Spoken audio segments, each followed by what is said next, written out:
tilapia. Andito na naman tayo sa ating lababaw na maliit at saingan na maliit, guys. Mag-prepare na naman tayo ng manok.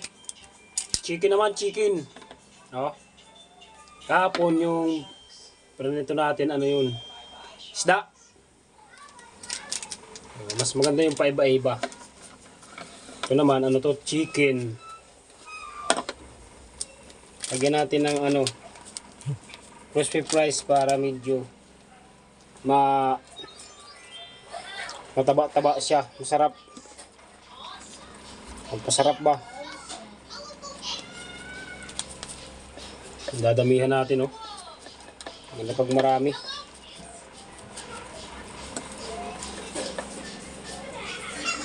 Mabango. Maganda yung panghalo sa chicken. Oh. Crispy fry, oh. Ubusin natin to para pa-comment na lang sa baba, guys, kung ano ang mas masarap dito, kung inuubos ba o tama lang yung halo. Sabi nila mapakla daw pag ano, nasusobrahan o kaya maalat, ganun. Pero tatry natin ngayon damihan kung masarap.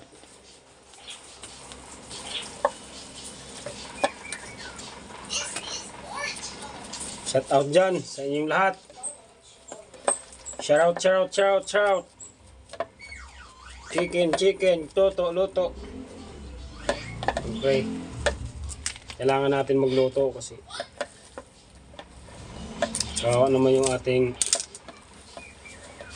misis kung siya pang palulutuin natin. Siyempre napapagod niyan. Diba, guys? Ayan na, oh. Ayan, dumidikit. Dumidikit siya, oh. Wow!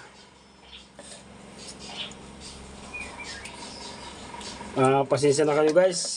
Linamas-lamas ko lang to kasi sa bagay kami lang naman kakain ito. Hindi naman to ano eh.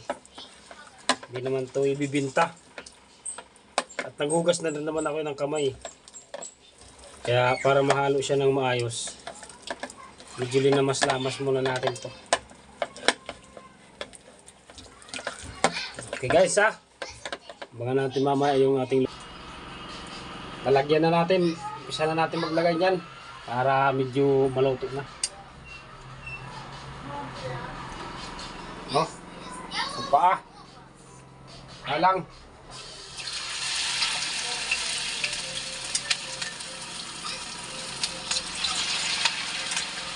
Yan.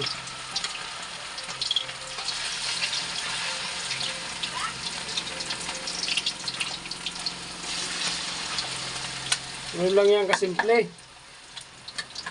Magluto ang ulam.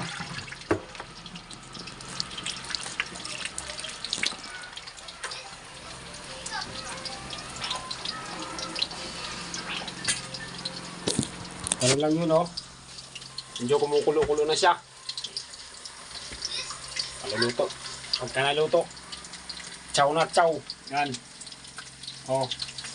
Kawali. Shout out.